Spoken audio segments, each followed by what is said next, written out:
Having mastered the basics of the squat using the goblet squat and working on our range of motion in our hips, our knees, and our ankles, we're going to maximize our strength through utilizing the back squat.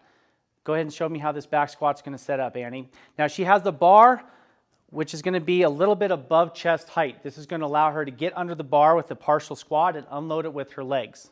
Awesome. She's starting in, are you starting low bar or high bar? Low bar. She's starting in a low bar position, so the bar is going to be right across the tops of her shoulder blades. The high bar position will be up here, which we'll show you in just a minute.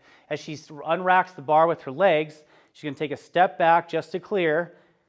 As this weight gets super heavy, you'll see that you're going to have to shift your feet very slowly. 1 or 2 steps is plenty just to clear the rack.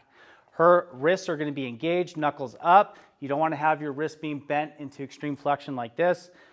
Stand nice and tight. Now she's going to utilize all the principles we learned in our goblet squat. She has her good power posture, even though there's a little bit of a curve in her spine to accommodate this position. Her feet are set. Her toes are at the right angle for her. Annie, go ahead and start squatting. She's going to pull herself down like she's loading up a spring, and then she's driving the earth away. Very important. She's not thinking about standing up. She's thinking about pressing the earth away from her, and she's thinking about driving her back into the bar simultaneously. This is going to create the most force.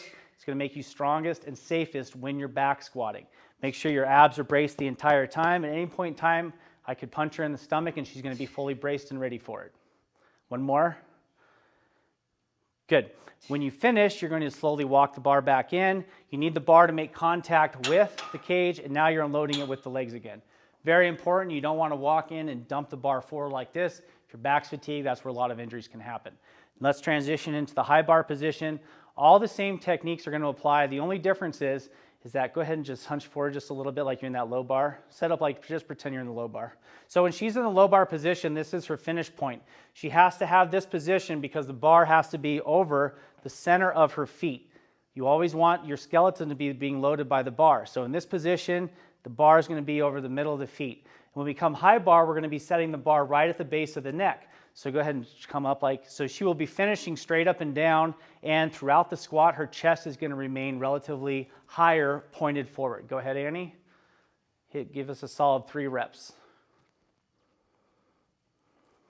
Unrack, step back, feet ready, nice and open, abs braced, tight, tight, tight, drive down. Pull yourself as deep as you can control. Good. Awesome. If you can, you want to go through this progression with a certified coach or someone that's been lifting a long time that understands the difference and understands about ab tension, back safety, all these awesome cues that we're touching on in these videos. If you can't use these videos and post your questions and comments, we'll answer them so you can get strong and lean as safely as possible.